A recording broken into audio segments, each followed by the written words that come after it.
We're going to go through how to farm the Corvette parts so you can start building your own mega cool Starfield style ship. First off, what we need to do is we need to find a certain type of planet. So if I come into my probe here, I already have one available. It is in here, and what we are looking for is a planet that has the salvageable scrap monarchy you can see right there on this paradise planet. In fact, I'm probably going to set a base one here because it looks pretty cool. It's got all sorts of blue flora on it, and we're going to get salvageable scrap as well. That tells you what it is that we are looking for. Once we've found and arrived on such a planet, then all we need to do now is scan around, and what we're looking for is the yellow salvage container, which you can see on my screen right now. If you put a tag on there, wander on over, and then dig it out so that we can mine it.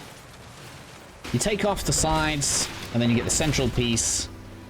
And that is what is going to get you the bulk of your Corvette parts, as you can see popping up on my screen now. If that's enough for you, please leave me a like and the hammer emoji so that my engagement doesn't get absolutely trashed as we go into speeding this up and maybe a few other areas in which you can get the Corvette parts. We're going to pick up on a space station then, because the way that we can speed this up is by actually building a basic Corvette and farming with that. I'll show you why in a second, and why this isn't really very damaging to you either. If you come on over to the workshop here, which you can see I just used the teleporter to get here nice and quickly. If I go ahead and decide to create a new Corvette, all we need to do is fill in all of the basic parts. So we do need an entrance, we will need a hab, we will need a cockpit, we'll need at least one engine. I like to have a couple on there. You will need a weapon, and you'll need a reactor. Build yourself something nice and basic. Doesn't have to look pretty, because if I show you guys my Corvette right now, you can see that we're actually just able to straight up edit it anyway. This means that you can just make yourself a little basic Corvette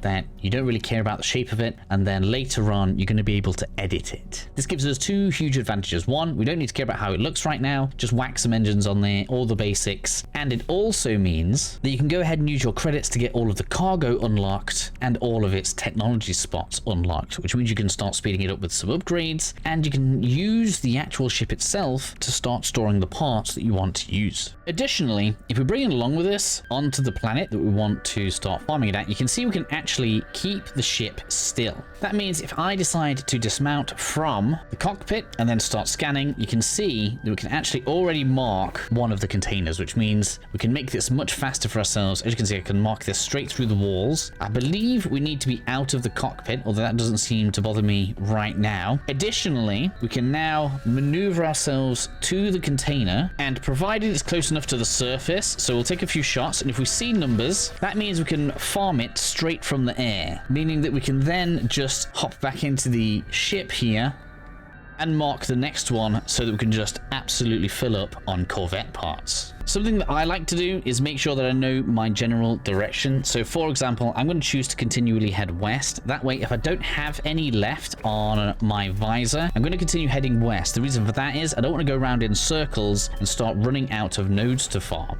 And whilst this isn't necessarily a live example, if you do happen to come across one where you're not getting the numbers, and so therefore you can't actually hit the salvage so that you can get it from the air, all we need to do is head onto the back, press the big red button. This is going to leave an access point on the ground for us so that we can get back to the ship nice and quickly. It means that we can manually farm out the salvage and continue on with our day. It might be worth noting as well, I'm not going to show it all on screen just because I don't necessarily think that it's all that important. You can also get parts from the crashed frigates, so if you happen to go past one, you could go and loot it, but I personally think it's just faster to continue getting the salvage points. The same thing goes for derelict frigates out in space, and you will occasionally get them from the expeditions you can do through the freighter as well, but again, that's daily and isn't really repeatable, so you should be doing that anyway if you're playing No Man's Sky for any large amount of time. So realistically, this is all you need to know.